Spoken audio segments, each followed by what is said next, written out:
Discrete Mathematics 이산수학 Proof Application 파트 동영상 강의입니다. 네, 프루프 증명 파트의 마지막인데 애플리케이션이 뭐 진짜 응용되는 것들도 있고 좀 제가 다른 파트랑 이렇게 프루프 증명하는 부분을 이렇게 연관지어서 이렇게 연결지어서 설명을 하고 싶은 내용들도 좀 포함되어 있습니다. 근데 크게 한 3가지 덩어리로 되어 있기 때문에 좀 나눠서 한 번씩 살펴보도록 할게요. 그 다른 과목 동영상 찍으면서 그 학생들이 리퀘스트 했던 것 중에 밸런스 게임을 했는데 뭐 재밌더라고요. 그래서 짧은 거 하나 준비해 와서 그냥 계속 제가 썰만 푸는 게 좀 지루할 것 같아서 네, 밸런스 게임을 여기서도 한번 해보도록 하겠습니다. 네, 같이 한번 볼까요? 사실 세상 쓸데없는 고민을 하는 게 쓸모 있는 고민은 진짜 쓸모가 있기 때문에 진지할 수밖에 없거든요. 네, 쓸데없는 얘기 하지 말고 일단 갈게요. 네, 보이시죠? 네. 5시간 우주공간 9시부터 4연강.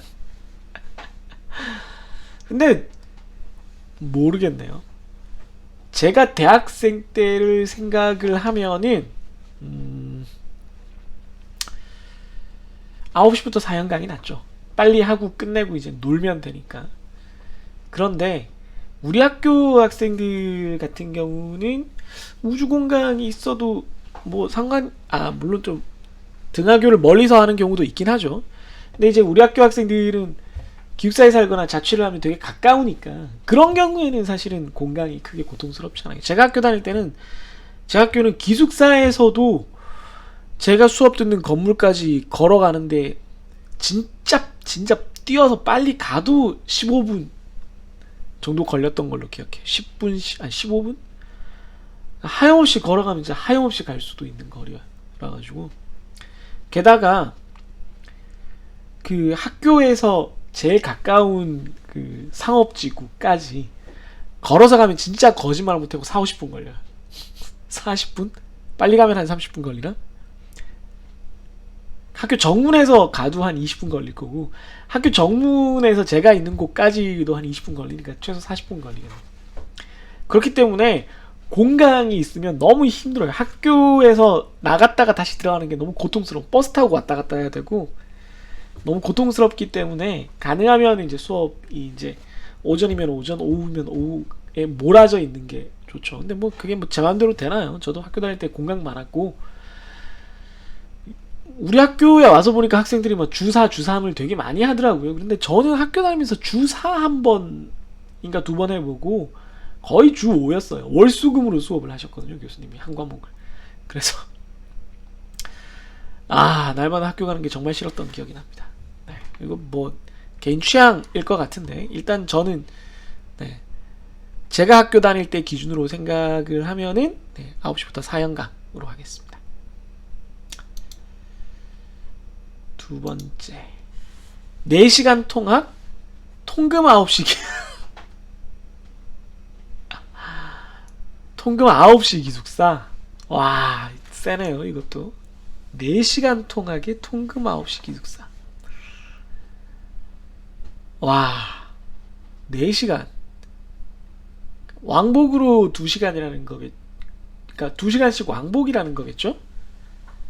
다이렉트로 가는데 4시간이면 일상생활이 불가능하니까 왕복이 토탈 4시간이라는 뜻일 텐데 그 정도라면은 아니야. 그래서 통금 9시 기숙사가 낫겠네요. 통금 9시 기숙사가. 네. 아예 기숙사를 안 들어갈 수는 있는 거잖아요. 그죠? 안 들어가고 그 다음날 아침에 들어갈 수 있는 거잖아요. 제가 종종 그랬기 때문에 6시에만 열어주신다면 그때 들어갈 수 있습니다. 통금 9시 기숙사로 하겠습니다. 이건 뭐 제 라이프 스타일을 되돌아볼 때 고민이 상대적으로 적은 문제네요. 4시간 통학은 불가능해요. 현 애인의 전 애인과 팀플 같이 하기. 헤어진 애인과 시간표 전부 겹치기. 이건 뭐 후자 아닌가요? 후자? 후자 같은데 팀플 같이 하면 대화도 해야 되고 그 사람이 어떤 사람이다라를 계속 그 신경을 쓰게 되잖아요. 뭐 저 사람이랑 내 지금 현재 여친이랑 어떻게 지냈을까 이런 것도 자꾸 생각을 안 할 수 있는데 눈에 보면은 자꾸 연상될 수 있으니까. 근데 헤어진 애인이랑 시간표 전부 겹치는 거는 같이 수업을 듣는다는 거지 뭐 얘기를 한다는 건 아니니까 그냥 따로 떨어져, 당연히 그 사람도 나랑 떨어져 앉을 거고 떨어져 앉을 때죠. 네. 저는 지금도 제가 교수로 있는 과도 소수과지만 학교 다닐 때도 소수과였기 때문에 뭐 CC가 헤어진다라고 해서 뭐 따로 안 볼 수 있는 방법은 없었어요. 그렇기 때문에 후자는 뭐 그렇게까지 낯선 상황이 아닙니다. 전공 수업 뭐 다 강좌 하나씩 열리는데 뭐. 네. 헤어진 애인과 시간표 전부 겹치기. 구석에 앉아서 네. 가만히 이제 찌그러져 있겠습니다. 아니면 내가 수업에서 너무 인싸처럼 굴어서 상대방이 조용하게 만드는 방법도 있어요. 대학생 밸런스 게임. 하루에 시험 4개, 종강 후 리포트 5개. 시험 5개, 리포트 5개. 하루에 시험 5개가 가능한가? 물론 둘 다 힘들어요. 둘 다 힘든데 시험을 어떻게 보느냐의 차이는 있지만 시험을 아무리 짧게 가도 1시간에서 1시간 반, 길게는 2시간일 텐데 5개 보면 짧아도 7, 8시간, 길면 10시간쯤 될 텐데 그 시험 그래도 집중해서 봐야 되잖아요. 특히 기말이면은 집중해서 기말 시험을 10시간 본다? 안 되죠. 안 되죠. 죽습니다. 사람 죽어요. 네. 이건 거의 불가능이라고 봅니다. 종강후 레포트 5개는 하루는 아닐 거니까 정말 이것도 뭐 죽을 만큼 힘들지만 하루는 아닐 거니까 리포트 5개 쪽으로 선택을 하도록 하겠습니다. 다 참 쓸모없는데 그래도 참 이렇게 또 고민을 많이 하게 만드는 그런 질문들이네요. 재밌네요. 역시 잘 만드네. 여러분들이 이런 밸런스 게임 있으면 좀 알려주세요. 이것도 재밌네. 한번 리뷰를 할 의미가 있겠네. 특히 대학생 밸런스 게임 같은 거 재밌습니다. 뭐 참 어떻게 이런 생각들을 하시는지 여러분들은 어떻나요? 여러분들 입장에서 밸런스 게임을 하게 되면 어떤 것들이 우선순위가 될까요? 네. 여러분들도 한번 해보시면서 의견 나눠보면 재밌을 것 같습니다. 네. 짧은 동영상 하나 찍으려고 했는데 앞에 얘기가 길어지니까 여기서 멈추도록 할게요. 강의 시작하죠. 네, 프루프 애플리케이션 파트 보겠습니다. 제일 처음에 집합과 관련된 내용을 한번 살펴볼 텐데요. 집합 파트는 꼭 증명이라기보다는 아규먼트 밸리데이션에도 사용이 되는 건데 이게 사실 이제 증명하는 것처럼 쓰이는 경우가 많아서 이 파트로 가져왔어요. 그러니까 set 스테이트먼트를 증명하거나 그 집합에 관련된 스테이트먼트 명제를 증명하거나 반증할 때 어떤 테크닉이 쓰이는지를 한번 보여드리는 겁니다. 네. 제가 일단 좀 사라질게요. 샵. 예제를 하나 만들었어요. 뭐 응용이니까 뭐 따로 설명드릴 필요 없이 바로 문제로 넘어가도록 하겠습니다. example 9의 1번 disproving a set statement라고 해서 모든 집합 A, B, C에 대해서 A와 B의 차집합과 B와 C의 차집합을 교집합시키면 A와 C의 차집합과 같다라는 건데 뭐 딱 봐도 아닐 것 같긴 하지만 이걸 이제 반증하기 위해서 카운터 example을 만드는 방식인데요. 말 그대로 카운터 example이니까 예를 만드는 거긴 하지만 이 예를 만드는 게 마치 지네릭 파티큘러처럼 되는 거예요. 지네릭 파티. 그러니까 집합이 3개면은 각각의 집합에 속한다, 속하지 않는다, 속한다, 속하지 않는다, 속한다, 속하지 않는다 해서 총 8가지 경우가 생겨요. 그러면 원소, 엘리멘트 8개로 이 모든 케이스를 다 반영할 수 있는 그 배치를 만들 수 있어요. 이렇게 집합을 이렇게 3개가 서로 교집합이 되게끔 만들어 놓으면 이 구역이 전체 집합 안에 구역이 총 8개로 딱 나뉩니다. 거기에다 각각 하나의 원소만 넣으면 돼요. 그러면 이 집합, 뭐 교집합, 여집합, 합집합 이런 연산에 따라서 차집합에 따라서 한 구역 단위로 선택되지. 예를 들어 이 구역 안에 1과 예를 들어서 1과 뭐 예를 들어 13이 같이 있다라고 했을 때 1은 포함되는데 13은 1은 포함 안 되는데 13은 포함되는 그런 연산을 할 수는 없을 거거든요. 그러니까 이 영역 안에 있는 놈들은 다 함께 움직여요. 그러니까 그 전체를, 요 영역에 속하는 엘러멘트들을 전체를 하나의 엘러멘트 1로 다 대표할 수 있다고 우리가 할 수 있습니다. 그런 식으로 1부터 8까지 다 번호를 이렇게 매겨놓고 보는 거죠. 좌변을 보면은 A와 B의 차집합, 그리고 B와 C의 차집합이니까 A와 B의 차집합을 먼저 해보면 A에서 B를 빼면은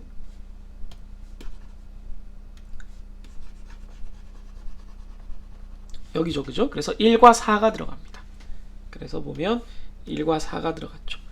B와 C의 차집합은 B에서 C를 빼면은 B가 있는데 C랑 겹치는 걸 빼면은 이렇게 되죠, 그죠? 네, 여기까지 색칠을 할까요? 그럼 2와 3이 되죠. 그래서 보면 실제로 여기 2와 3이 있습니다. 그럼 이 두 개를 교집합하면 뭐 파란색과 지금 분홍색을 봐도 알겠지만 교집합하면 빵이에요. 공집합 나왔습니다. 그래서 좌변은 공집합이에요. 네, 이거 뭐 우변이랑 같을 리가 없는데 다시 한번 하죠. 그럼 우변은 A와 C의 교집합입니다. 그러면 A가 이만큼인데 C에서 빼주면 A와 C의 교집합은 좀 굵게 할까요? 잘 보이게 이 영역이 되겠죠. A와 C의 교집합에는 1과 2가 이렇게 들어가겠습니다. 다시 가늘게 해야겠네. 따라서 좌변은 공집합인데 우변은 1과 2가 있으니까 서로 다르죠. 그래서 false. 그리고 그 경우에는 이렇게 만들어 놓은 자체가 카운터 이그젠플이 된다는 거죠. 그래서 뭐 벤 다이어그램만 써도 되지만 정확하게 하려면 답을 카운터 이그젠플을 이렇게 써주면 되죠. 1, 2, 4, 5. B는 2, 3, 5, 6.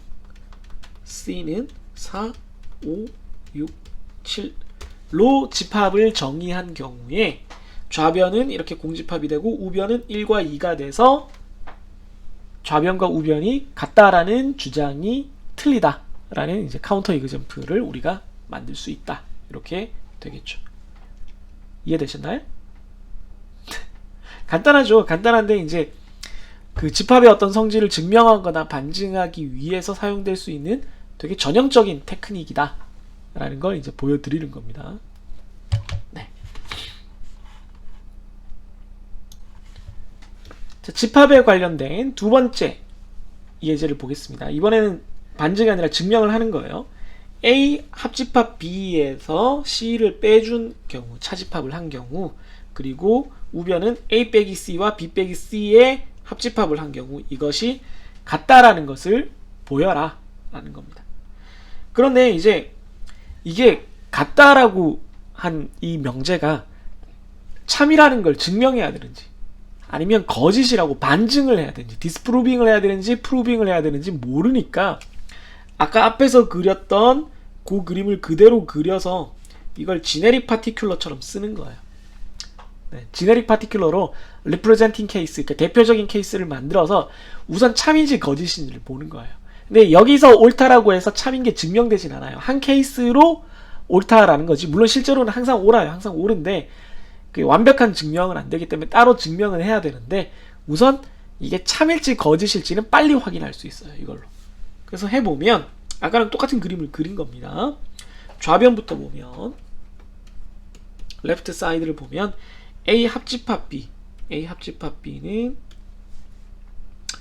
네, 이렇게 되죠. 이만큼이죠. 1, 2, 3, 4, 5, 6이에요. 거기서 C를 빼니까 빼는 거에 해당하는 놈은 얘겠죠. 4, 5, 6. 네, 빼면은 C가 4, 5, 6, 7이긴 하지만 빼면은 4, 5, 6이 해당되니까 이게 빠지면 1, 2, 3이 남습니다.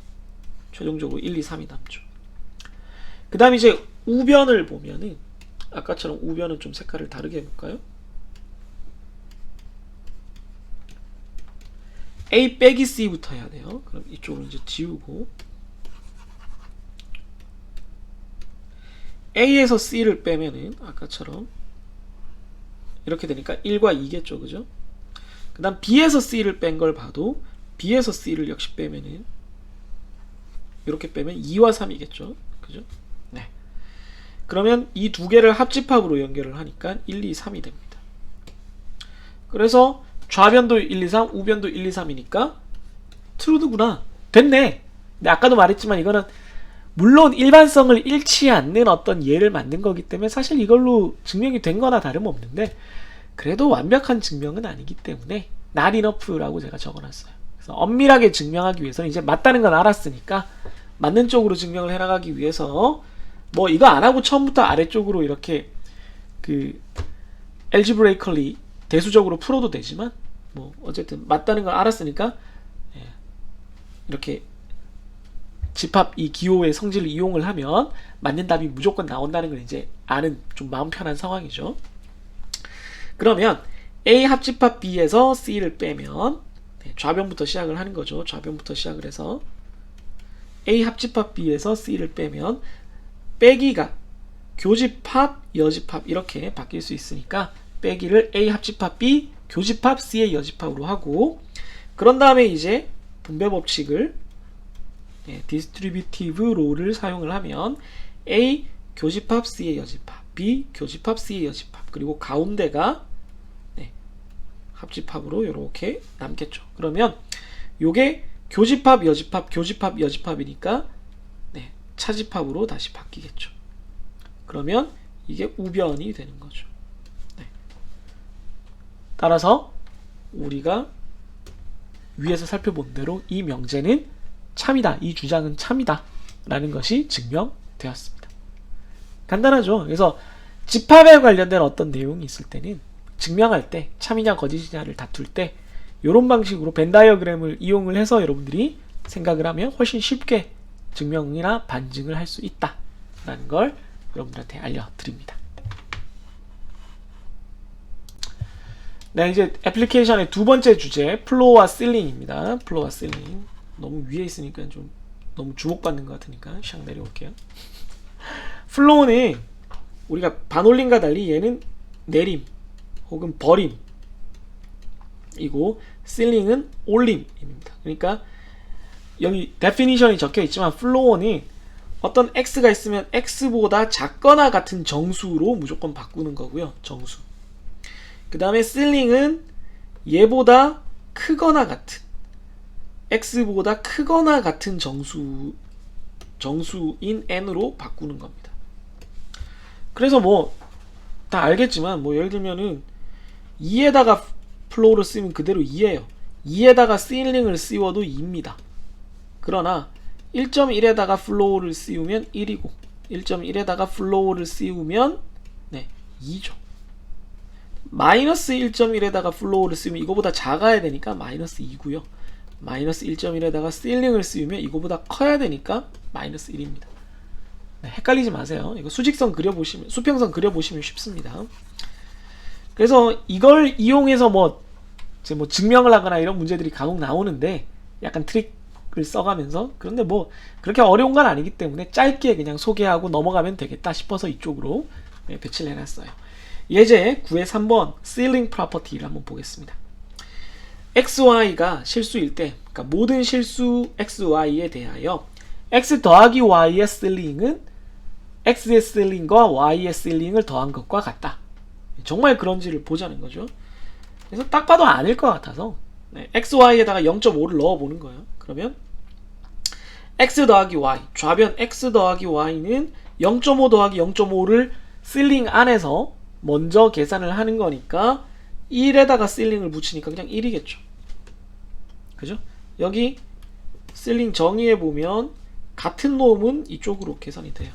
x가 1과 같으니까 1입니다. 그 다음 우변은 x와 y에다 각각 실링을 씌웠으니까 0.5의 실링, 0.5의 실링은 저거 왜 이렇게 해놨죠? 이거 오타네요. 1 더하기 1은 2입니다. 2. 따라서 두 개가 다 실링 0.5면 1, 0.5면 1 이렇게 되니까 두 개를 다 실링을 해주면 합하면 2가 돼버려서 좌변과 우변이 달라지죠. 따라서 카운터 이그샘플을 통해서 이게 false라는 것을 증명한 그런 케이스가 되겠습니다. 간단하죠, 그죠? 이거 뭐 별로 어려운 건 없는데 그냥 이런 거를 이용하는 문제들이 뒤에도 다른 파트에도 좀 응용되는 게 있어서 간단하게 소개를 해야 돼서 증명을 하면서 증명의 한 사례로 보여드리고 넘어가려는 거예요. 네. 예제를 한 2개 정도만 짧게 더 보겠습니다. 플로어 프로퍼티를 보면 플로어에 관련된 증명 문제인데요. 첫 번째, 모든 실수 x에 대해서, 모든 실수 x와 정수 n에 대해서 x, 그러니까 플로어 안에서 정수를 더해 놓으면 플로어 밖으로 꺼내도 된다 라는 겁니다. 그래서 이건 일반론이니까 일반적인 형태를 써야 돼요. 그러면 x를 플로어를 씌우면 어떤 정수가 될 거잖아요. 뭔지는 모르지만. 그러면 그 정수를 m이라고 두자는 거죠. 어떤 정수 m. 플로어 뭐가 될지 모르지만 플로어나 실링을 붙이면 정수가 될 거니까. 그러면 x에다가 플로어를 씌웠을 때 어떤 정수 m이 된다는 거는 그 실수값 x 자체는 m보다 같거나 크거나 m 플러스 1보다는 작아야 되는 거예요. m 플러스 1과 같아 버리면은 그 플로어를 씌웠을 때 m 플러스 1이 돼야 되는 거니까 그렇진 않다는 걸 보면은 m 이상이고 m 플러스 1 미만인 범위를 가진다는 거죠. 그런데 요 안에 있는 거, 지금 우리가 명제를 보면 명제 안에 있는 게 x 플러스 n, x에다가 n을 더했잖아요. 그러니까 그 n 값을 다 요 부등식의 세 군데에다가 다 더해주자는 거예요. n 플러스 1의 사이에다가 지금 끼웠어요. 여기는 이렇게. 그러면 n 플러스 1에다가 지금 이제 플로어를 씌우면 어떻게 되겠어요? 이렇게 한 다음에 그러면 이 값이 뭔지는 모르지만 n 플러스 n, n도 정수니까 이 전체는 정수잖아요. 얘도 정수고 한 정수보다 같거나 크고 다른 정수보다는 작으니까 네, 요 정수 값으로 튀어나오겠죠. 플로어로. 따라서 x 플러스 n에다가 플로어를 씌우면 m 플러스 n으로 튀어나온다. 그런데 m이 플로어 x와 같다라고 했으니까 요것만 이렇게 바꿔주면 플로어 x 플러스 n이 된다. 따라서 우리가 원하는 대로 x 플러스 n을 한 다음에 플로어를 씌우면 x에다 플로어를 한 다음에 n은 따로 계산해 주는 것과 같다라는 것이 이제 증명이 됐다. 끝. 이렇게 되는 겁니다. 이해되시죠? 네, 이거 뭐 제가 말을 이렇게 좀 이렇게 막 해서 그렇지 뭐 별거 없죠. 네, 별 내용 없습니다. 다음 example 9의 5번 플로어 프로퍼티, 다른 걸 한번 보죠. n이 홀수일 때 제가 이 기호를 또 빠뜨렸네요. 모든 홀수에 대해서 2분의 n을 플로어를 씌우면 그냥 2분의 n보다는 작아진다. 같지 않다는 거죠. 네. 그러면 n이 홀수니까 2k 플러스 1이잖아요. k가 정수라고 쳤을 때 이걸 지네릭 파티큘러를 만든 거죠. 그럼 이제 2분의 n에다가 n 자리에 2k 플러스 1을 집어넣으면 플로어 안에서 2분의 2k 플러스 1은 이렇게 나누면 이쪽은 k이고 2분의 k니까 k에다가 2분의 1 더한 거죠. 그럼 그냥 k 나와요. 왜? k 플러스 2분의 1은 k가 정수니까 k보다는 크지만 k 플러스 1보다는 작잖아요. 그죠? 이해되셨나요? k 플러스 2분의 1이니까 k 플러스 1보다는 확실히 작아요. 근데 k보다는 같거나 커요. 근데 이게 정수고 이것도 정수니까 요 범위에 있으면 플로어는 요 값을 출력해야죠. 그래서 요 얘기를 사실은 여기에 써주는 게 더 정확할 수는 있는데 뭐 굳이 뭐 그 정도는 알 수 있으니까. 그래서 k가 나옵니다. 근데 2분의 1은 뭐 플로어 쓰기 전이니까 그냥 k 플러스 2분의 1이에요. 따라서 k랑 k 플러스 2분의 1을 비교하면 2분의 1은 뭐 당연히 0이 아니니까 이렇게 작다가 성립을 하죠. 따라서 true가 되겠습니다. 어렵지 않죠? 그러니까 플로어의 앞페이지에서 봤던 이 플로어나 실링의 정의, definition, 이 부등식을 계속 우리가 활용하고 있다라는 거를 염두에 두시면 네, 이 두 번째 페이지의 플로어에 관련된 두 가지 증명 문제가 어떻게 풀리는지를 이해할 수 있을 겁니다. 이해하셨나요? 네, 그럼 플로어까지 같이 한번 살펴봤습니다. 네, 애플리케이션 파트가 뭐 거의 끝나가긴 하는데 지금 제가 동영상을 찍고 있는 지금 너무 밤이 늦기도 했고 제가 좀 목도 많이 아프고 또 남아있는 두 가지 두 페이지의 내용이 되게 재밌는 것들이라서 제가 좀 활기차게 다음 동영상에서 따로 힘을 내서 시간을 내서 설명 드릴 수 있도록 하겠습니다. 네. 그 진도를 좀 더 빨리 나가야 되는데 마음만 급하고 이번 학기 이렇게 새로 커리큘럼을 짜고 동영상을 찍으면서 좀 저 스스로에게는 한 70점에서 80점, 80 진도 측면에서는 70점, 내용을 열심히 전달하고 구조화를 한 거에 대해서는 80점, 85점 이상을 줄 수 있는 것 같아요. 여러분들한테는 진도가 적으니까 다행일 수 있겠습니다만, 아무튼 그래서 좀 막판에 마음이 급해져서 더 많은 걸 다루고 싶기도 한데, 갑자기 후반에 진도 막 나가는 건 좀 반칙이잖아요. 그러지 않으려고 애쓰고 있습니다. 끝까지 일정한 페이스를 유지하도록 노력할 테니까 여러분들도 그러면 진도가 적은 대신 좀 열심히 공부해 주시고 질문 많이 해 주시고, 기말이 다가오면 갑자기 질문이 몰릴 텐데 그거에 대해서는 제가 나름대로의 또 규칙을 만들 테니까 너무 질문 많이 하면 안 받을 거예요. 물리적으로 받을 수가 없어. 그래서 미리미리 질문을 해주시길 바라겠습니다. 그럼 여러분들 공부 열심히 하시고요. 다음 동영상, 다음 문제풀이 동영상 등에서 또 만나도록 하겠습니다. 안녕히 계세요.